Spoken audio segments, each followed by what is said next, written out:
Nandito nga pala ako sa Mississauga, Ontario at mag-grocery kami sa Asian store. Pero bago yon, dumaan muna kami dito sa Rattray Conservation Area. 30 minutes ang travel time pag galing ka ng Toronto. Napakaganda nga ng lugar na to. Merong trail sa mga gusto mag-hiking at pwede ka din maglakad sa gilid ng dagat at ma-enjoy ang fresh na simoy ng hangin. Marami nga palang pumupunta dito na mga galing pa ng Toronto. Sulit na sulit kung pupunta ka kasi free entrance lang.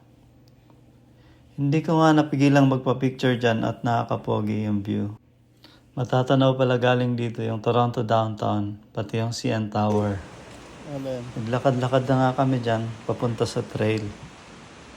Rattray Conservation. Mapapansin nyo pala, yung mga pathway dito sa mga park ay gawa sa kahoy. Mayaman ang Canada sa mga kahoy at matibay pa yan kaysa sa steel.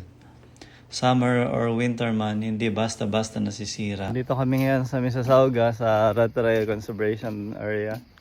Lalakad-lakad. Napakagandang lugar nito dito sa Mississauga. Malapit lang sa Seafood City. Kaya yung mga pumupunta ng Seafood City, pwede kayong daan muna dito. Magpapalipas ng oras. Malawak yung lalakarin. Ang daming mga pwedeng puntahan. Pero kami wala ng time. Kaya dito na lang.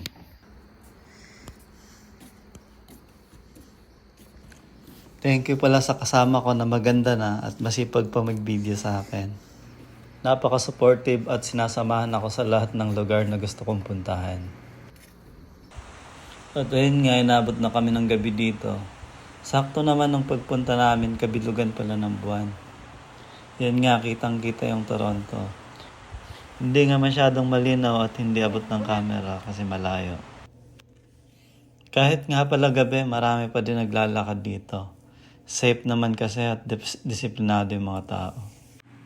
Mababa naman yung crime rate dito, hindi katulad sa ibang bansa. Kaya nga maraming international student ang pumupunta talaga dito para mag-aral lang. At dito na din nila gustong tumira kasama ang pamilya nila. Dumiretso na nga pala kami dyan sa Seafood City. Dito naman sa restaurant, puro Filipino food yung pagkain.